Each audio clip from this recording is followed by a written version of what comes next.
welcome back to the We're So Bloody Early show. Today we're excited to be chatting with Nat Brunell. Welcome, Natalie. Hi, thanks so much for having me. Looking forward to this. Excellent, excellent. So on the show, we love people's journeys, in particular, what we can learn from you, from maybe your failings or your lessons. So can you introduce yourself and perhaps give us an overview of where you've been and what you're focused on today? Sure. So my name is Nat Brunell. I host a podcast called Coin Stories, and I do media commentary and education about Bitcoin. And I'm a former broadcast journalist. So for more than 10 years here in the US, I was reporting on everything from breaking news to natural disasters, to public corruption, to entertainment, you name it. And I'm originally from Poland. I'm a first generation immigrant. I grew up outside of Chicago. And I just have a real passion for helping spread the word and spreading education about Bitcoin, because over the course of my career, I got to see so many compelling stories of how our broken monetary system is impacting the average person and impacting families in different communities. And I see Bitcoin as the solution to a lot of those problems and a chance and opportunity to rebuild a more fair future and fair economy for future generations and our children. And so I'm really passionate about it, and I hope to do some good. And I feel like I finally found my calling in spreading the word on Bitcoin. Absolutely. So one of the questions I always ask is your age. I'm gonna be polite and not ask you. I'm not gonna ask your age, because your first email address was Seychelles86. Is that correct? So we'll just run with that and say you're 26. I wish I was 26. I would love to be 26. So go for it, Matty. So Nat, you talk about immigrating to a country. I believe it was at around the age of 5 or so from my research, if that's correct. All of us are either first generation or second generation migrants from across the world. I've got Italian heritage, and so I'm really fond of understanding people's journeys and how much sacrifice was made to, I guess, help future generations and provide them opportunity for a better life. And that's something that really sits warm in my heart, because you know we're in some really strange times at the world at the moment, especially in Eastern Europe, and having migrants that have escaped countries. And I never will understand or appreciate the enormity of that, but what I do understand is that, you know, from my end, the opportunity to learn and grow in terms of new culture and experiences is amazing. And I guess for myself, learning a little bit about you and understanding that you've come across to America and at a young age, your journey and your learnings from your heritage and where it's kind of led you to today. I'm assuming that there's someone that's had sort of an entrepreneurial mindset, there's someone that's been a visionary, there's someone that's been a pioneer, and I guess you're pioneering a new career as well. And I'm keen to understand where that little drive has come from, because for me, it was from my granddad. You know, my nonna was an amazing inspiration to me and still is today. So I'm curious to understand where the pioneer Nat comes from. Well, yeah, that's a great question. I feel like I owe everything to my parents, and I watched them really struggle, all with the hope of making their lives better for their children. Their act to move to the United States was a completely selfless one, in the sense that, you know, my mom was already 38, my dad was 41, and their lives were kind of set for them in Poland. They knew what to expect. They weren't wealthy by any means, but you know, there was a sense of comfort and stability in terms of what they know and the system that they grew up in. And it was a total risk to move across the country to a place where they didn't really know people, they didn't know the language, and they didn't know what was going to happen, especially financially. So I really admire that courage. And I saw how hard they worked when we came here. I was really little, and I, you know, didn't appreciate at the time just how much sacrifice it took to make that decision, all so that I could live a better life. And I watched my parents work really, really hard, just tirelessly. Both my parents, just morning to night. My dad would get up really early in the morning and He wouldn't come home until late at night. My mom had a job, but still found a way to like cook us a homemade meal every single night and make sure that I was getting to and from school. And she always told me that I could be whatever I wanted to be. And that even though I might not have as much material things as my peers in school, because I mentioned on another podcast on Peter McCormick's that my family moved to like a nice suburb where people actually had money, where we were basically one of the families that had the least, but it had a really good school system. And so it was great in the sense that I had this opportunity for a good education, but basically I saw all around me people that had a ton more than me. And I realized that like things were just hard and we struggled. And so for me, I think it compelled me and motivated me to just pursue education and want to be financially secure, because I want to justify the sacrifice that my parents made. I've always like been someone who I want my parents to be proud of me, and I want life to be easier for them than it has been, because they gave up so much for me to have a good life. So that's really ultimately what drives me. That feeling that I am so grateful for what they did and why they brought me here and their selflessness. And it makes me want to give that and impart that on children that I hopefully have someday. So I think that's what drives me the most. Yeah, it's funny you say that. That resonates enormously with myself. I still crave the pat on the back from mum and dad. Say you're doing a great job. I don't always get it as often as I want.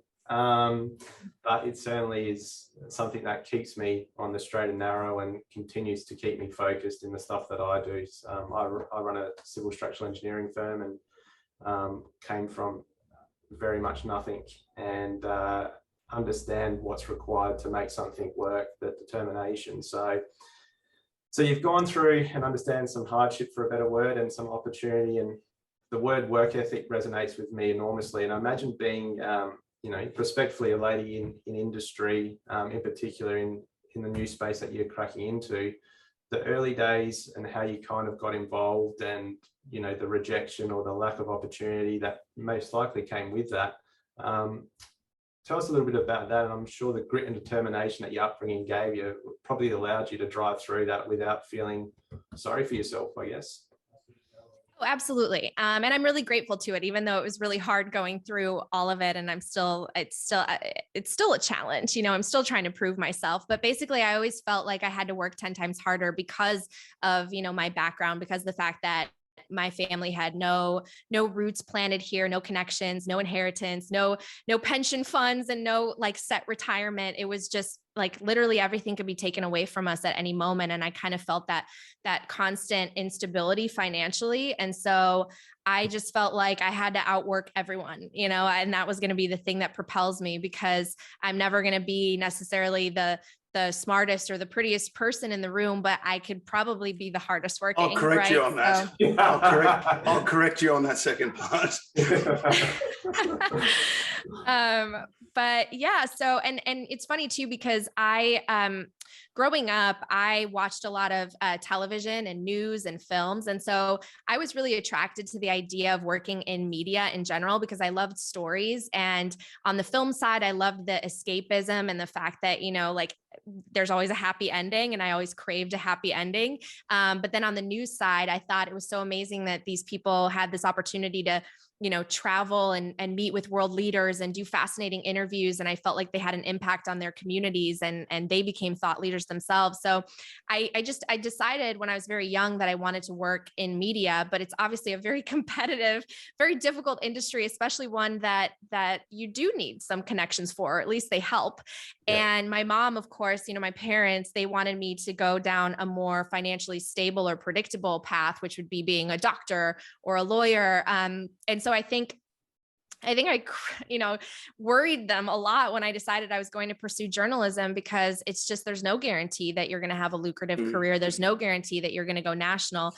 But at the same time, my mom had also inadvertently, instilled me with this feeling that if it's, if there's 1 in a million, then like, why can't I be that 1 in a million if I work hard and I'm a good person and like, I want it bad enough. So I decided to pursue this career that once I left college, it was just this crazy transitional period, because not only did I graduate into a recession where we had the first major unwinding, the financial crisis of 08, 09, but at the same time, my industry that I was pursuing was transforming drastically because of the digital age. And it was, the business model was changing, and people were basically going from making a ton of money. Like if you were even a local news anchor, you were making a really good amount of money, to making like a fifth of what that salary was, but doing 5 times the work and becoming the photographer and this and that.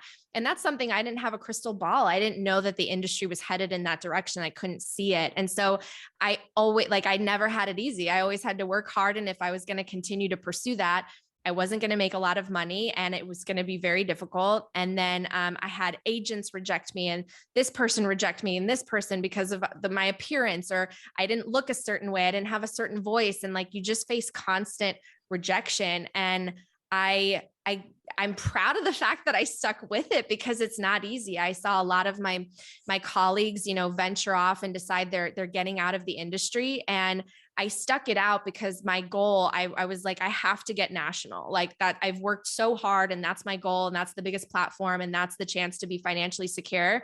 And so I am grateful that I did reach that goal. But right as I did, I discovered Bitcoin. And so it's awesome, because I can pivot and take the skills that I've worked so hard for, grinding my teeth, like putting in the hours, losing my weekends, losing my nights, losing all my social life for, more than 10 years in my 20s. And I can pivot those skills of communication and simplifying a message to Bitcoin, which I think can actually help the world and make the world a better, more equitable place. So, I think everything happens for a reason, and I happen to be religious. And so I feel like I'm on the path that I'm supposed to be. And, I'll take the challenges as they come and try to get better every time.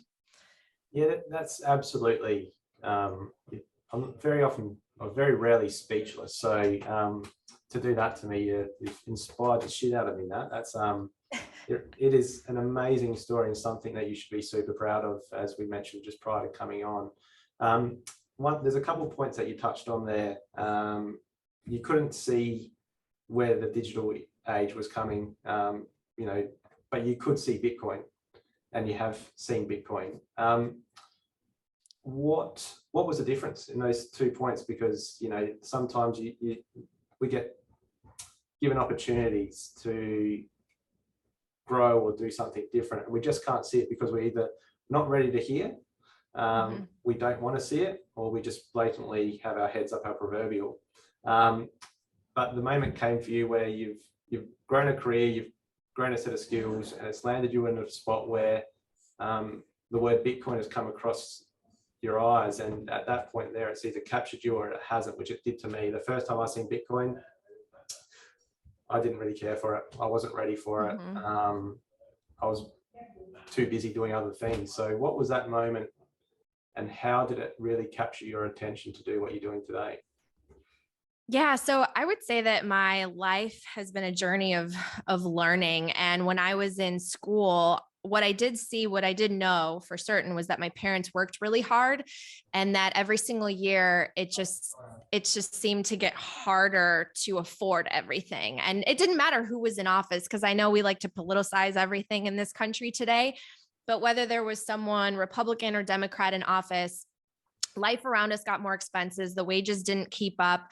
And I just felt like my parents' American dream felt harder and harder to achieve. And they tried to always isolate my brother and me from all of that. They just wanted us to have a really solid upbringing of support and just like pursue, like go work hard, get your education. And they didn't really fully share all of the struggles that they were going through. And I see it now when I look back or talk to them now. And so not only did I not see the financial crisis happen, but, in school, we're taught by a lot of professors in journalism school that haven't worked in a while in the industry, or perhaps never worked in the industry. So we were trained in like the old format, in the television, the traditional format, the 1970s version of news that hasn't changed very much.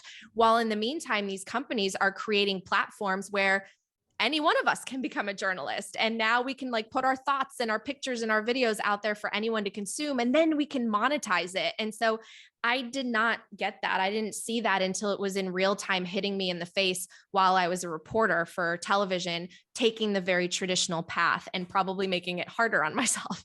And so then I heard about Bitcoin almost 10 years later. So it was 2017 when I heard about Bitcoin, and I was really skeptical. I didn't understand it. I thought that, you know, it was probably something that was a gamble or a risk. I would probably lose my money.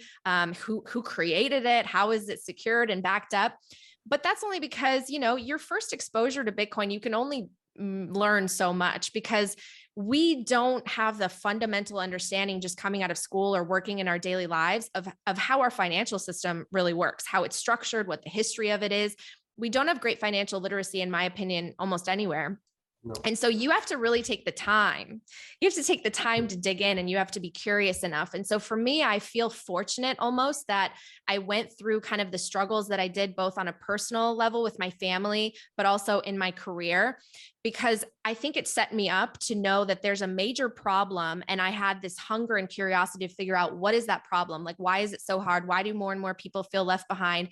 Why am I reporting every single year on poverty and homelessness? And they pledged a bunch of money to it, or, you know, spent a bunch of money, and the problem's only bigger. Like, why? This question kept coming up in my mind. Why is it so hard?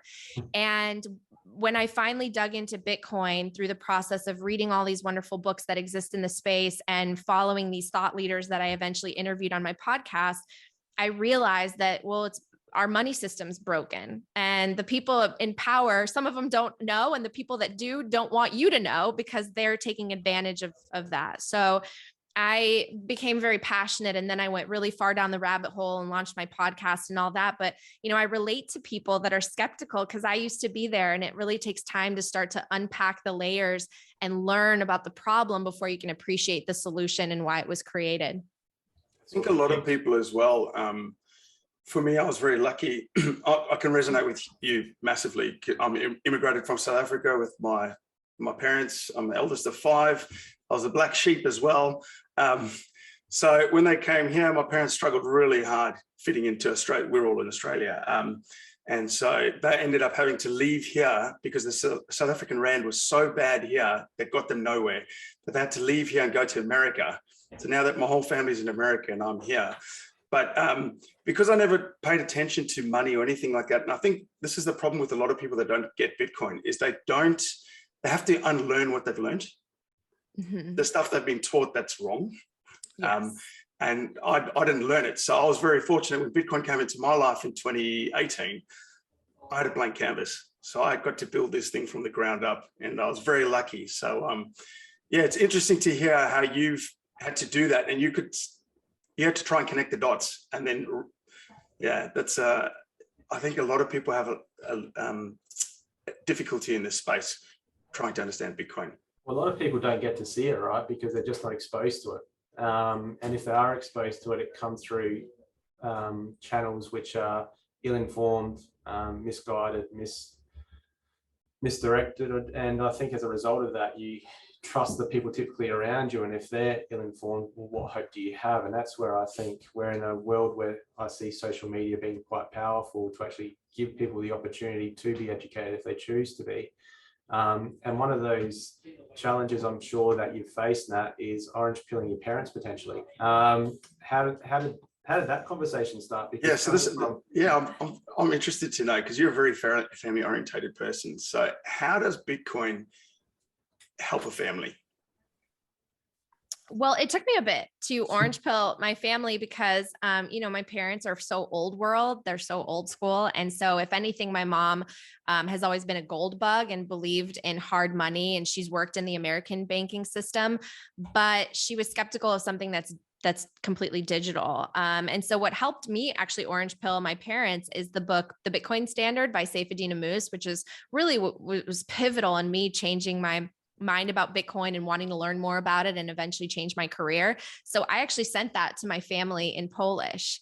And it resonated with so many of the things that my mom had always been telling me, and the principles that were so foundational to why she wanted to leave and live in a country that was based on capitalism as opposed to communism. So, there's definitely a challenge with orange pilling people, because like you said, you have to kind of unlearn and then relearn, and you have to trust this new digital world that we live in. And I think for older generations like my parents, it's a little bit harder. They have to get over that hurdle that it's something they can't physically touch and stash in a mattress or, somewhere in the house. And my family, the history of Poland, it's been occupied by different countries and didn't have a sense of national identity and freedom until recently. It was, there was so much war. My grandparents experienced World War II, and they never felt like they were safe necessarily, that someone could invade at any moment, and they had to actually hide the things that were worth any monetary value. And those things had to be physical. So I relate to the people. I get it when you want something to be digital, but what's great is when you actually learn about the Bitcoin network and you sort of dig into how it was programmed, how the network functions and how it's distributed around the world and secured, and how mining works, and the beauty and genius of the difficulty adjustment that was invented. I just think you start to really understand that it's essentially like the internet. We all trust the internet, and the internet can't be shut down in the whole world at the same time, unless we're basically the world's over. And so I think it's important to help people go down that path and hold their hand through it, because there's so much to start to understand. And it's so important to read into like the actual programming and the history of Bitcoin and how we got here, because then you come to appreciate it. Once you understand how it functions and why it was created, you appreciate it and trust that it's not just going to go to zero and disappear tomorrow. Jigs, a question about the importance of Bitcoin for families moving forward. What's your take on that? Yeah. So for me, yeah, especially now, like what we're seeing going on in the world, with people having to leave. And I mean, is this Bitcoin's moment? Yeah, I certainly think that this is an important value proposition for Bitcoin, in the sense that you can now take value, you can take custody of it, and no one is in control of it. No one can censor you. No one can seize it or confiscate it from you. And the point, though, is for that value to go up in the future. There are very few places that are secure and that you can rely on for the future to take the energy of all the work that you do and what you want to leave for your children, or what you want in order to be able to afford your retirement or their education, and be able to trust in that asset or that form of money. And for me, that's Bitcoin. I think every single family, what does every person want? They want to make their life and their family's lives better than whatever their current situation is. And right now, our money loses value just by existing because of inflation, because they just print money in pretty much every country. In some countries, the inflation's worse than others. Or you have to risk it. You basically have to earn your money and then earn it again by putting it in real estate or stocks. And you're basically taking your money, and there's nowhere where you can put it that's either not risky or where it's not a melting ice cube, until Bitcoin came along. And that's the first form of hard money that we've had since gold. And I think it just offers the chance for families to accumulate wealth again and plan for the future, because we've become so high time preference. That's one of my favorite terms that I learned in the Bitcoin space through people like Saifedean. We live in the present because we can't plan for the future. We're scared about the future. People, my generation, millennials, they don't want to have kids because they think they can't afford them. The climate's going to, destroy the world. And it's like, we live in the present. We become obsessed with things that are more superficial. We don't create families. We don't create connections. We start to become polarized and blame each other for the problems we see around us, when the problem is actually money and the system around money, and the fact that someone controls it and manipulates it and inflates it.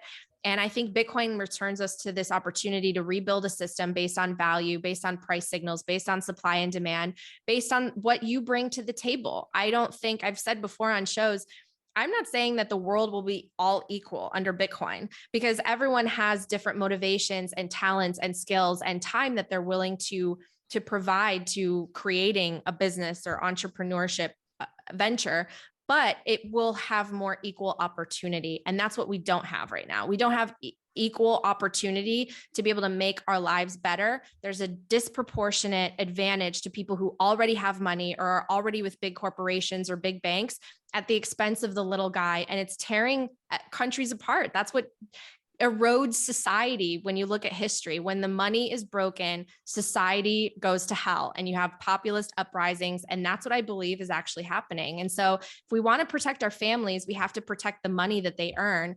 And for me, that's Bitcoin. So in a long-winded way, that's how I believe we can help families. Yeah, I totally agree, because I was used to, you just buy things for now for yourself, like you buy a home for yourself. But now I don't buy Bitcoin for me. I buy it for my grandkids, my future grandkids. Like, that's who I buy it for. It's not for me. I'll be long gone when that's worth something that can help them in the future. You've also spoken about your podcast. Tell us about your podcast. Yeah, so it actually, it came from a first podcast that I started. So while I was a journalist, two things. Number one, I was starting to see like the division, and just, I felt like I was always reporting on just tragedies and like death and destruction and poverty and civil unrest and corruption. And it takes a real toll on you. And when you're a TV journalist, you work a full day, like 8 hours a day, to put together a 1 to 2 minute news segment that airs. It boils down to like 90 seconds. And so you ultimately leave a lot on the cutting room floor, right? Because you might have an hour-long conversation with someone to get sort of the main points that you need to hit. And then no one sees that. And I always loved long form interviews. I loved watching them. I loved conducting them. And I decided to start a podcast a couple years back that was basically like if you've ever heard of the podcast, How I Built This with Guy Raz, it was very similar to that in the sense that it was like origin stories, taking people who, achieved success in various industries and how they got there. Where are they from? Why did they want to pursue that career? What obstacles did they face, and how did they achieve success? Because for me, I've always been inspired by success stories, like rags to riches and how people got to be where they are. I just have always loved that and found it inspiring. So I had this podcast and I had a mentor, and it's really funny. My relationship with this mentor, he's like one of my closest friends. And I told him about Bitcoin, not understanding it really. I was just like, I bought Bitcoin. He went out and got the Bitcoin Standard and told me about it. And he's like, you don't even know what you bought. You need to read the Bitcoin Standard. So I read the Bitcoin Standard, and then we went back and forth because we became kind of obsessed and very bullish and, envisioning this different future and connecting the dots. And he kind of criticized my podcast, and he's like, why are you interviewing people in these like random industries? I was interviewing like journalists and producers and people within media and politics. And he's like, why aren't you interviewing the people in Bitcoin that are making a difference that could like change the world? And I was like, that's a good idea. I think I'll do that. I'll do a series. I'll do a season of my other podcast that's just based on Bitcoin. I'll call it Coin Stories. And I'll learn from them. So I set out thinking this is going to be like a temporary project where I interview some folks that say yes to me in Bitcoin. And it took on a life of its own. Not only did I learn more and absorb even more knowledge, but the podcast, I launched it at the Bitcoin conference. It naturally found an audience. It kind of took off. I think what helped is that I put a human angle on Bitcoin. I wanted to know who these people were, where they came from, why they have conviction in it, but also talk about the headlines. And those human interest stories started to get, I got feedback that, hey, I didn't know this about this person. Thank you so much. And so I was able to basically take this passion project, and I started to get offers. I started to realize that I could do more and spread more education and do more good and feel more passionate about my work if I pivoted in this direction, as opposed to staying in my journalism job where I could sort of report on Bitcoin, but I had to, do a bunch of other topics as well, and I couldn't focus. And so, yeah, I'm really grateful. So I now have more than 50 episodes. It's growing every single month. I've had the biggest thought leaders, in my opinion, in this space, the Michael Saylors, Wow. Jeff Booth, Preston Pish, all of them, Lynn Alden on my podcast, sharing who they are, where they come from, their families, their parents, their dreams, their relationships with money, why they believe in Bitcoin. And it's been really inspiring. And I'm so grateful that I've been able to turn it into a job. So. Yeah, so that's a bit like the other host, Jake, myself and Matty. We actually have never really met each other in the same place altogether. Oh, and wow. we just found each other through Bitcoin and that. And I didn't have the balls to start up a show on my own, so I got them to come with me and hold my hand. And that's all we've done. I mean, like we had Jeff Booth. He was one of our highest rating, like unbelievable. But we did our first season just talking about us and our journeys to Bitcoin and why we're here. And then second season started bringing on these guests. It's amazing how much we've learned from these guys. And I mean, we're even learning from you. So thanks for absolutely. Like listening to your story, Nat, it's something that I'm sure the listeners that have the opportunity and take the time to listen to this will certainly get to appreciate you more and more and what you're doing in the space. And one thing though that I'm gonna product you a little bit is I get questioned at family dinner last night, for example. My brother-in-law was talking about what I do from a day-to-day operation side of things, and he turned around and said to me, he goes, Matt, he cursed at me. He goes, how the F do you find time to do what you do? And I said, well, simply I make time. I sleep less. It's probably the only way that I do that, right? But the reality of when we're sort of building a career or building something that we're passionate about, part of that doesn't feel like work, but there are stresses that are subconsciously attached to that. So for yourself, I'm curious, how does Nat get some downtime? What does that downtime look like? How do you remove yourself and separate passion from the ability just to de-stress, and do you actually do that? Well, that's a fantastic question. I need to give myself more downtime and I need to rest because I do think it's really important. You know, we all need to recharge. We're like batteries. And I recall my time in Italy, which was, you know, formative when I was younger, and just the cultural beauty in that life where you do rest and you appreciate pleasure and you appreciate things like a long dinner or a long break. And I think that that's really important. But of course, I live in the US and I was reared here where it's like, you have to work, you're expected to work, and you shouldn't take vacation, you shouldn't take sick days. And so I think I'm in between these two worlds, and I always have been, because my family's very European, old school, and you know, would have like a month off vacation when they were growing up in Poland. And then I live in the, like, you can never work yourself hard enough, because all of us are, you know, everyone's aspiring to be better and richer and have more than the next person. And so I fall somewhere in the middle. I'm very hard on myself because, again, like, I'm trying to achieve a certain level of financial security so that I can take care of my parents, because for so long in my career, you know, what I mentioned earlier, like the business model changed in journalism. So all of a sudden I was making so much less than I expected. Plus the economy had crashed. And so financially, I really struggled for a very, very, very long time.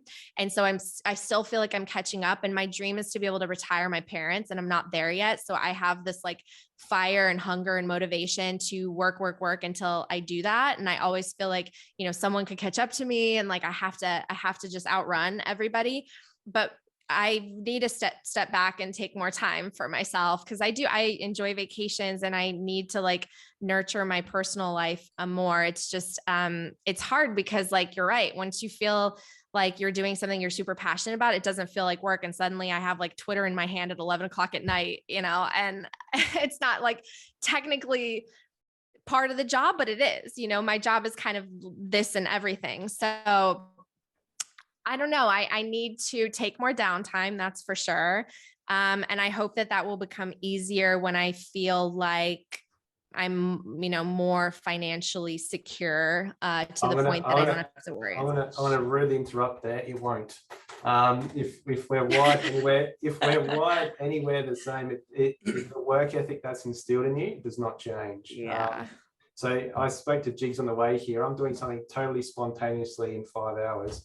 I'm catching a plane to go to the west coast of South Australia and going fishing for 2 days. I've not done Love that it. ever in my life. The last 6 years, I've worked 7 days a week to build my business, to try and support not only my family, but my parents as well. Yeah. That's a massive drive to me, is to be able to give back to them. Yep. Also have my late grandfather, my late nonno, be proud of me. You know, that sense of pride is what Yeah. drives me every day to want to be better. And there's something that you use there is, I believe I can outwork anybody. If there was a work contest, I think there'd be very few that would struggle to beat me because of my desire and hunger to be better than the person next to me. But the catch with that is at some point you're looking for an end goal that doesn't exist. And that end goal is you achieve something and you think you stop there. Well, you don't. And so having great mates like Jigsy along the way, who's actually helped me try and balance my life better and talk about the importance of whether it's fitness and health, whether it's just a good meal with family and friends. If people that are driven like us, and respectfully, I'm not comparing myself to you at all, but with that story that you've shared, if you don't have those stop checks along the way, whether that's a monthly thing, a biannual thing, or an annual thing, 3, 4, 5 years will pass and you'll still be in that same conundrum where the fuck have those last 5 years gone? And that's really critical, is to try and get that balance right. And don't worry, you've already set sail the ship. It's on its way. It's going to, it's collecting so many passengers along the way, and you're creating a lot of great content for people. So give yourself a pat on the back, and the occasional day spa, I reckon, might be a start. Well, that's very kind of you. Thank you. I know I have this total immigrant mentality of like, you just have to work. And that's totally normal as well. I mean, look, we've all had our parents that just work. I mean, you said that at the beginning of the interview, how you just watch them work and they'd start work early in the morning, come home late at night. And I got caught in that. I mean, I'm 42. I got caught in that rut of, I got 2 kids, 7 and a 4-year-old. I was working, I'd leave home at 4 in the morning, I'm an ultra runner as well, so I do my running. I'd work all day. I'd come home at 8 o'clock at night. I'd just make it for bath time. And I'm like, what the hell am I doing? In comes Bitcoin. And it taught me about saving and saving for the future. And I retired 2 years ago, and I'm a stay-home dad now. And I just give myself to my kids. Now, my dad and my father-in-law look at me and just go, you are so lucky. But is it luck? Like, that's just the goal I wanted. I didn't want to be like my parents have just work. I want to give back to my kids. I'm sure they don't think about it much now, but I'm sure down the road, it'll mean so much to them that I was home all the time. Oh, absolutely. Well, and my hope is that through Bitcoin, I will be able to offer myself some more of that freedom of the most valuable thing, which is time, right? Time to do what you really want to do. And I'm grateful. I really love my job, but of course, like, I really look forward to, on a personal level, like the next chapter of my life that I'm looking forward to, that is really meaningful to me and that I can't wait for, is to start a family of my own. And so, I'm trying to earn as much as I can before that happens. And I definitely, I don't talk about this on a lot of shows, but when you work in the career that I chose, my 20s were filled with the craziest work hours ever. I would be either up at 3 o'clock in the morning for the early shows, or I'd be working until midnight on the late shows. And like, breaking news can happen at literally any time. So your phone could ring in the middle of the night and you could be sent somewhere and you don't know how long you're gone. And I would work weekends, and you can't be a mom like that. Yeah, it's just too hard. I pushed all that aside, and now I'm at that point where I really want that to be part of my life. So, but your podcasts now allow you to have more time and stuff like that, surely. I hope so. I hope so. Once I get it to a level where I'm just cruising, that'd be great. that cruise level, though, for most people, that cruise level is here. But for yourself, I've got a feeling it's like up there. Yeah. So to be honest, all you have to do is find a man before 2025, and once 2025 kicks in, Bitcoin's cruising, and you're set for life. You can be retired. So you mentioned, and thank you for sharing that bit more of a personal stuff. And again, if you're not comfortable answering it, please tell me to fuck off. But I imagine, as you're growing a career as well, finding someone that you can trust to develop a sound relationship, a Bitcoin relationship with, let's say, that's unbreakable, a new monetary system. How I mentioned the industry that you work in, there's probably a lot of sharks out there that are potentially, they're in from a relationship aspect, not necessarily there for the right reasons. Yeah, just I imagine for fake. someone like yourself, that you're putting yourself out there from a traditional growing up, having someone that can love and support you to achieve your goals and also reach motherhood. I don't know how you find it in America, but with my couple sisters here in Australia, they found it super hard because these days they just feel that men are different. And I don't know what that means, but we are different. It was just so funny. I've never talked about this on a podcast, but yeah, I mean, it's something I talk about with my girlfriends and with my mom a lot. Yes,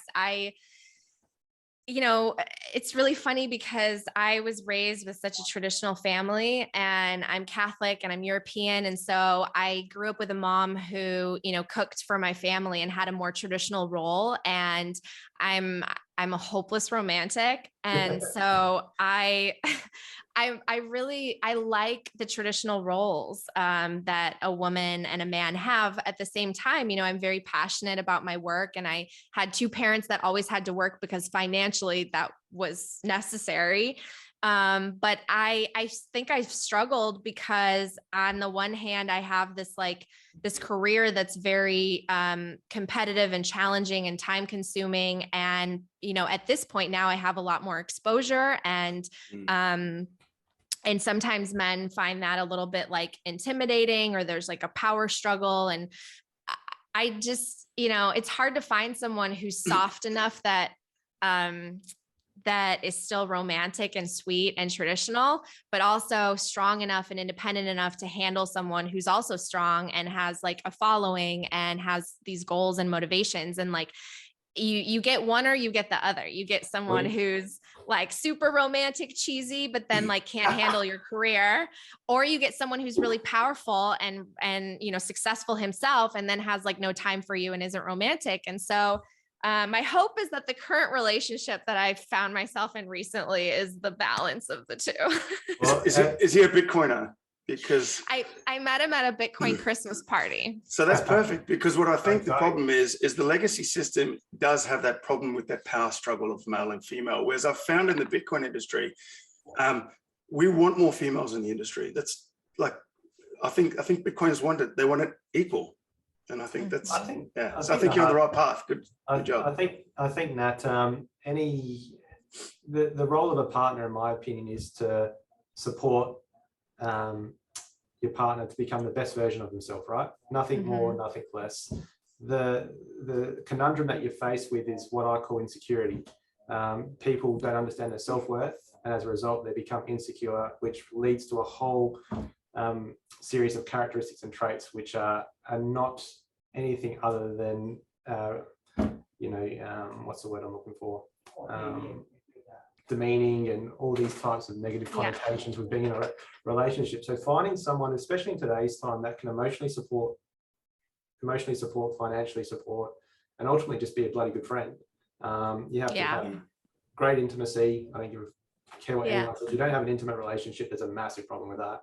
And ultimately have the same vision and path. And if you do that, you're on your way. But having non-negotiables is so important. And that's what I've learned, is that you have to have non-negotiables, but more important, investing in myself to find out who am I and what do I want, ultimately has just created a better relationship with my wife. And in turn, my wife now is training for her first triathlon. Jigs would be proud for her the other day. She knocked up her first 8K run. She'd never run. Nice. She swam a K yesterday. She'd never swam a K before. She's a mother of 2 children. Amazing. And to watch them, see her gratitude, and she turns around and calls me, says, "I can't thank you enough for supporting me." That makes me feel like I'm on the right path. I'm being a husband that I hope to be. So I'm sure that you'll find the man that you need to create your vision. So all power to you. Well, thank you. I appreciate it. Yeah. I'll finish I love that. I'll finish on, so my dad said to me when I was getting married, he said, just remember, when money stops coming in the door, love goes out the window. But you've got the best form of money coming in through the front door now. Yeah, well, with the person I'm currently with, if Bitcoin doesn't take off, like we're basically broke. So it's got to work. You put two maxis in there, we're all in. Like there's no alternative at this point. So that's exactly right. Thanks so much for joining us, Nat. We've had a ball. Yeah, thank you. I know it was hard to tie you down, but we finally got you tied down. So that was cool. Thank you so much. I appreciate it. I wish you guys the best. Cheers. Thank you. Thank you. Bye.